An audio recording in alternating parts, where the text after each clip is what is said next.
Buen día a todas y a todos. Bienvenidos a esta primera clase del Seminario Políticas Públicas y Género.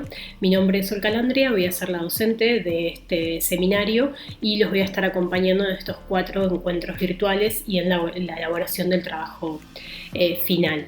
En esta primera clase vamos a trabajar sobre algunos conceptos y nociones básicas e introductorias de la perspectiva de género, las conceptualizaciones acerca del sexo y el género. Vamos a ver que el sexo y género son 2 cosas muy distintas.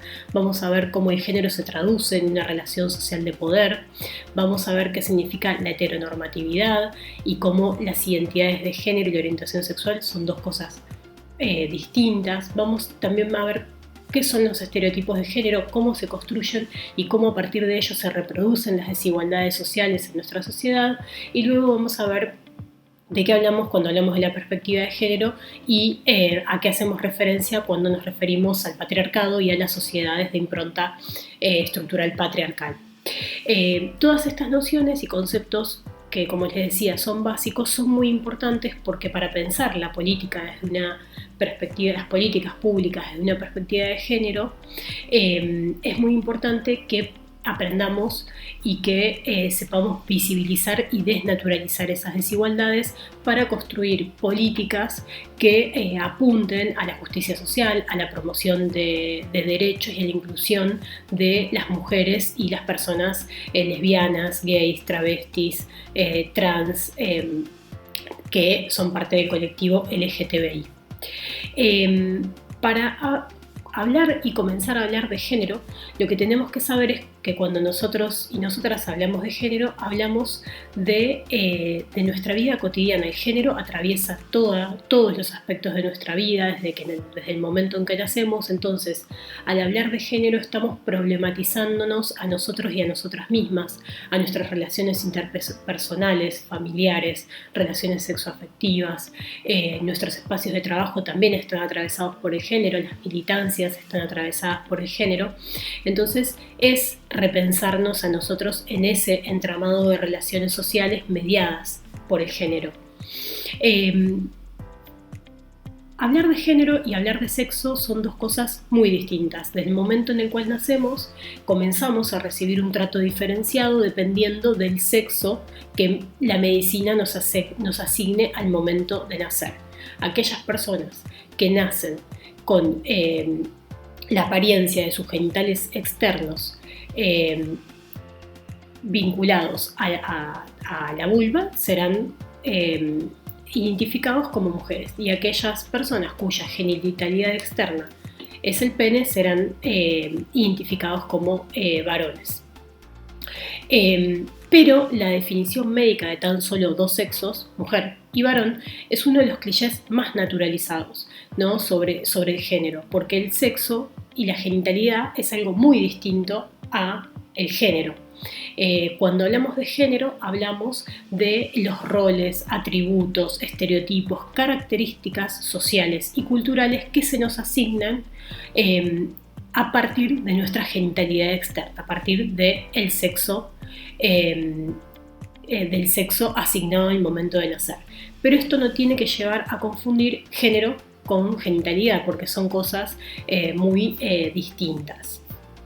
La diferenciación entre los conceptos de género y sexo nació al calor de los debates feministas de la década del 70 en Europa, Estados Unidos y también en toda América Latina, que diferenciaron ese sexo asignado biológicamente a la sociabilización y a las formas culturales de vincularnos como mujeres y como varones, ¿no? Entonces el género lejos está de referirse, como les decía, a la genitalidad, sino que para estas feministas que empezaron a construir este concepto de género, el género se relaciona con un conjunto de prácticas, roles, mandatos que se nos asignan y se nos establecen culturalmente a partir del sexo asignado al nacer. Algunas características, por ejemplo, tienen que ver con que características sociales, ¿no? que se asignan es que los varones son más fuertes, más racionales, más activos, competitivos, agresivos, mientras que las mujeres son más débiles, sentimentales, pasivas, hogareñas, románticas o caprichosas.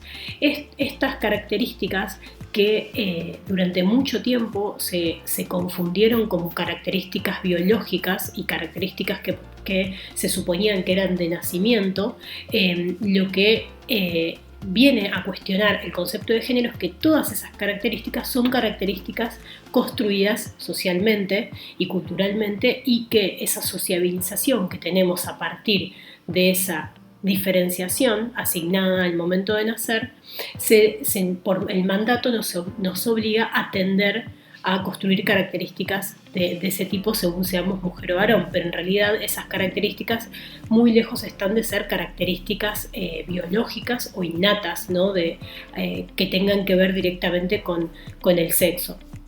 De esta manera, la categoría de género empezó a cuestionar el modo en que socialmente se nos asignaban esos roles y atributos que dan forma a la identidad a partir del sexo. Y ahí una de las principales autoras y pensadoras fue Simone de Beauvoir. Simone de Beauvoir fue una feminista muy reconocida, francesa de los 70, que ella empezó a problematizar el género con una frase muy conocida que mujer no se nace, mujer se hace, para pensar en todos estos atributos que se asignaban socialmente al sexo asignado al nacer. Y esas diferencias sociales, culturales que se nos asignan, conducen a que se reproduzcan las desigualdades en torno al género. Entonces, las características entre los géneros pueden variar también de una sociedad a la otra, pero lo que el concepto de género y la perspectiva de género pone, digamos, sobre la mesa es que hay un aspecto en común. Por más que esas diferencias puedan variar de sociedad en sociedad, hay una jerarquización y una revalorización de las características y los roles atribuidos al sexo masculino por sobre esas características atribuidas al sexo femenino. Entonces, a partir de acá, yo los invito a que ustedes se tomen una pausa o después de la clase y piensen cómo esas diferenciaciones de género y esa sociabilidad diferenciada según el género los ha afectado en su vida cotidiana, ¿no? Por ahí muchas veces podemos pensar en ciertos deportes o actividades o formas de ser y de estar y de pensar el mundo que se nos han obturado por el hecho de nacer y tener el sexo asignado como varón o como mujer, ¿no? Creo que ese es un ejercicio muy importante para poder empezar a pensarnos. Esta diferenciación entre sexo y género y el concepto de género fue cuestionado también por el mismo feminismo. Piensa en el género como un concepto y una forma de poder captar esas desigualdades, pero que también está sometida a debates políticos, teóricos, de la práctica, de la militancia. Entonces, ya en los 80, las pensadoras, las teóricas feministas, cuestionaron esa primera definición de lo que significaba el género. Pero ¿qué fue lo que cuestionaron del género? El avance en sus propios debates y en sus propias ideas las condujo a pensar que el concepto de género dejaba a la vista solamente dos géneros posibles, el varón y la mujer. Y además que ese concepto de género comprendía a la mujer de forma unívoca y no consideraba a las mujeres, es decir, a las distintas formas de ser mujer que existen en la sociedad. Entonces, este grupo de feministas se preguntaron, bueno, ¿se puede ser varón y mujer nada más o existen otros géneros posibles, otras identidades autopercibidas distintas? ¿Qué pasa con las identidades trans, travestis, lesbianas, gays, que no se identifican con el género varón o mujer? ¿Hay una sola forma de ser mujer? o hay una sola forma de ser varón, cómo afectan la pertenencia de otro tipo de desigualdades, además del género, como la clase, la etnia, las diferencias etarias, al ser varón y al ser mujer, y a esa sociabilidad y a otras identidades autopercibidas, otras identidades de género. ¿Cómo afectan esas desigualdades estructurales? Estas preguntas provinieron de sectores muy particulares del feminismo que antes habían sido excluidos porque esa ola de pensamiento feminista de la primera conceptualización del género, la primera categoría de género, fue pensada desde un feminismo europeo, blanco, universitario, y estas preguntas que les comentaba anteriormente provienen de otro sector del feminismo, que antes habían sido excluidos o marginados. Principalmente provienen de los llamados feminismos negros, puntualmente que emergieron en los Estados Unidos al calor de la lucha por la igualdad de los derechos civiles, los feminismos decoloniales o feminismos del tercer mundo y los llamados y conocidos como feminismos populares que nacen de los territorios, ¿no? Y de la militancia. No así como esos primeros feminismos que eran un feminismo de mujeres occidentales, blancas, universitarias. Entonces estas corrientes de mujeres feministas que cuestionan esa primera categoría de género denuncian que existen grados de opresión y de violencias distintos en lo que ellas llamaron la interseccionalidad.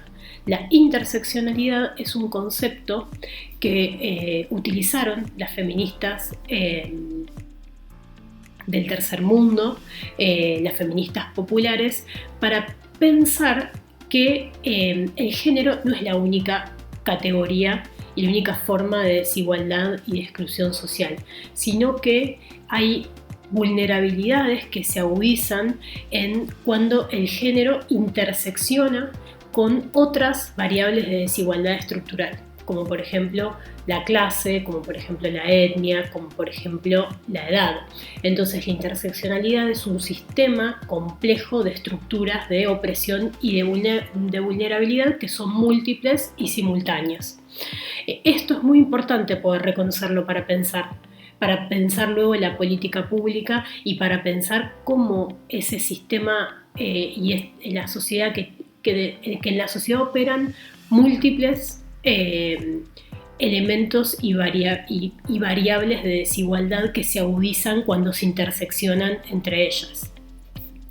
Y además, también este feminismo es un feminismo que incluyó la perspectiva LGTB como un movimiento que irrumpió en ese momento y que también pensaron las distintas identidades de género como también para pensar los grados de presión distintas, ¿no? De aquellas personas que rompían con el mandato cis heterosexual, ¿no? Aquellas personas que no eran ni varón ni mujer, sino que se autopercibían con otra identidad de género, y pensar que esa ruptura de la heteronorma lo que hacía es generar condiciones de desigualdad que se agudizaban para las personas que se identificaban como con una identidad de género distinta al ser varón o ser mujer. Una de las cuestiones que quiero resaltar acá es que además el género en este momento, sobre todo con una pensadora feminista muy importante que se llama Joan Scott, empezó a ser pensado como una relación social de poder, ya no como características sociales y culturales de las personas, sino que el género es una relación social de poder desigual que se da entre los géneros, y para Scott el género es la diferenciación primaria de las relaciones de poder. Y esto es muy importante, pensar el género como una relación de poder, porque cuando hablemos de género y cuando pensemos las políticas públicas desde una perspectiva de género, tenemos que pensar que estamos pensando, diseñando y analizando una sociedad que está atravesada por relaciones de poder en cuanto al género, ¿no? Y estamos pensando políticas públicas que tienen que ver con la promoción de derechos y la inclusión de personas que se encuentran en ese entramado. Entonces, pensar desde una perspectiva de género es pensar desde un lugar que reconozca, visibilice y desnaturalice esas relaciones de poder, ¿no? Esa perspectiva de género que las feministas llamaron como ponerse los lentes violetas y mirar esas relaciones desiguales de poder que existen en la sociedad. Entonces, ahora que sabemos qué es la perspectiva de género, también una segunda invitación a reflexionar es a reflexionar sobre qué desigualdades ustedes observarían en sus hogares, en sus espacios laborales, de militancia, en los medios de comunicación, en las instituciones y en el mismo Estado del cual forman parte si se pusieran esos lentes violetas, es decir, si miraran todos esos espacios desde una perspectiva de género. Este es un ejercicio que es muy importante en un seminario como este para empezar a reconocer, a visibilizar esos entramados, relaciones de poder y desigualdades que existen en nuestra sociedad para poder luego accionar sobre ellos. Otra de las cuestiones que es importante que introduzcamos en esta primera clase tiene que ver con lo que significa la heteronorma y el androcentrismo.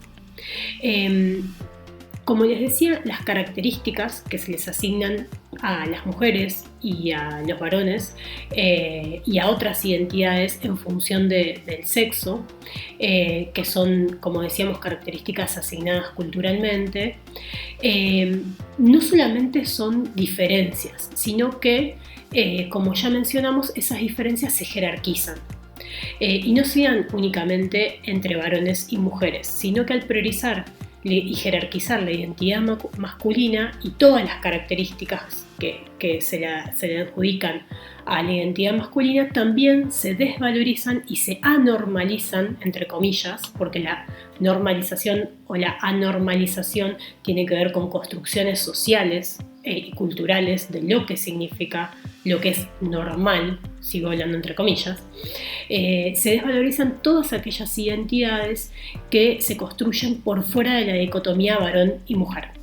Y ahí es donde estamos hablando de lo que significa la heteronorma, que es que la heterosexualidad se constituya como una norma, es decir, que si somos mujeres tenemos que gustar, desear, amar a personas del género masculino, y si somos personas del género masculino tenemos que desear a personas del sexo del género femenino. Entonces ahí eso es lo que se establece como heteronorma, ¿no? Y que se instituye como algo natural, también entre comillas, ¿no? Y que todo el deseo sexual o deseos también, deseos sexuales o el amor tiene que expresarse hacia ese otro sexo, y todo lo que está por fuera de ese deseo pasa a construirse como anormal, ¿no? Y a desvalorizarse y a discriminarse, ¿no? Entonces la heteronorma lo que va a hacer es eso, instituir una norma con respecto a los deseos sexuales de esas personas, y quienes no lo respeten quedan automáticamente excluidos, anormalizados, un objeto de burla, de discriminación y también obviamente de desigualdades sociales. Entonces, esta jerarquización que se constituye por sobre del género masculino por el resto de los géneros, ya no solo el género femenino, sino también el resto de las identidades autopercibidas, las identidades LGTBI+, lo que va a hacer es que esas características que están vinculadas arbitrariamente a lo masculino, en este punto ya lo podemos identificar, como habíamos dicho, la fuerza, la potencia, la racionalidad, posean una valorización superior que el resto de las características asociadas a lo femenino o al resto de las identidades de género, como como debilidad, sensibilidad, amor, que eran las que habíamos charlado anteriormente. Acá hay una frase que muy ejemplificadora que ustedes deben conocer, que es la frase en un asado, por ejemplo, familiar, el aplauso para el asador, ¿no? Y ahí lo que podemos ver en ese gesto de aplauso y de festejo tiene que ver con estas valoraciones de características y actividades vinculados a lo masculino, porque no hemos escuchado un aplauso para la asadora, si es que la hubiese, y tampoco se aplauden el resto de las tareas igualmente importantes para que ese asado se lleve a cabo. Bueno, en sus casas, no sé si alguna vez se preguntaron o se aplauden otro tipo de tareas, a quienes hicieron las ensaladas, a quienes hicieron las compras, a quienes hizo el postre, a quien organizó, ¿no? O si se aplaude, por ejemplo, cuando se hacen unas pastas o un guiso, ¿no? Y quién está a cargo de comandar o de realizar esa comida, ¿no? Ahí este es un ejemplo muy claro que tiene que ver con la sobrevalorización de esas características atribuidas arbitrariamente a los varones y aquellas características vinculadas a lo femenino, aquellos roles que se lo adjudican a lo femenino y al resto de las identidades de género. A esta priorización o sobrevalorización de las características o lo masculino por sobre el resto de las identidades de género es lo que se llama androcentrismo, es decir, situar al varón y a lo masculino, entre comillas, esas características asociadas al varón, su mirada, sus intereses en el centro de la sociedad, omitiendo e invisibilizando a las mujeres y a las personas LGTBI, sus perspectivas, sus gustos e intereses, es lo que llamamos androcentrismo. Ahora, de esta manera, esa diferenciación de género instala, organiza y reproduce relaciones desiguales de poder basadas en el género, ¿no? Y esto se vincula con lo que llamamos patriarcado. El término patriarcado es uno de los conceptos fundamentales desarrollados por las teorías feministas y de género y hace referencia al modelo de sociedades regidas por la dominación masculina. La estructura del patriarcado constituye diferencias y jerarquiza a los varones individual y colectivamente, es decir, a los varones como colectivo, sus intereses, sus prioridades, su forma de mirar el mundo, las instaura como norma. Y las instaura por sobre el resto de las identidades de género y las impone también como no solamente las prioriza, sino que se imponen como objetivas, como neutrales, es decir, en el patriarcado la mirada masculina y la perspectiva masculina se instaura como la forma objetiva y neutral de mirar el mundo, pensarlo, organizarlo. Eso es lo que llamamos patriarcado. Esto es posible debido a que la construcción de esa desigualdad, esas relaciones desiguales de poder están basadas y diferenciadas, por ejemplo, en las instituciones públicas y privadas, el Estado mismo. Por eso es muy importante que tomemos estas herramientas para repensar el propio Estado, ¿no? Y construir políticas públicas que apunten a terminar con esas diferencias, con esas desigualdades, para construir una sociedad más justa e inclusiva, ¿no? Porque el patriarcado lo que hace es instituir esa mirada masculina, no solamente en las instituciones, sino en las normas, en las leyes, en los valores, en las ideas y en las prácticas que van a reproducir y seguir instaurando esa lógica patriarcal. Como resultado de ello, la sociedad se va a centrar en esta figura masculina y tanto las mujeres como otras identidades de género quedan subordinadas de manera práctica, simbólica, cultural y en todos los ámbitos de la vida la familia, el trabajo, el deporte, las organizaciones sociales, la política, a esta lógica patriarcal. Por último, vamos a abordar lo que es y pensar también que el patriarcado afecta a las formas de ser varón y a las masculinidades, lo que conocemos como las masculinidades, la masculinidad hegemónica y otras formas de construcción de la masculinidad que tienen que ver con las masculinidades para la igualdad y para el cambio social. Rita Segato, una antropóloga feminista muy conocida, señala que el sistema de dominación masculina constituye un grupo social con numerosas prerrogativas y privilegios que, como veníamos charlando, denotan un poder de dominio que actualiza y reasegura ese estatus social de la autoridad masculina. Sin embargo, no es cierto que todos los varones gocen de iguales ventajas y prerrogativas, ¿no? También la interseccionalidad de ese concepto que vimos para pensar que no todas las mujeres son iguales y que las desigualdades estructurales se reproducen y se agudizan en esos colectivos, también podemos pensarlo para el colectivo masculino. Porque las desigualdades de clase, de etnia, de edad, de orientación sexual, ¿no? Identidad de género también afecta a ese colectivo de varones, ese trayecto de vida, y también el patriarcado termina siendo opresivo para el colectivo de varones en cierto punto. Si bien es el colectivo que detenta y ejerce ese poder patriarcal, también podemos pensar que hay ciertos valores o características que se les impone al varón, y ahí hay como una forma de ser varón en el mundo que se impone también como regla, ¿no? Y que aquellas masculinidades o aquellas formas de ser varón que se dislocan de esos modelos son discriminadas,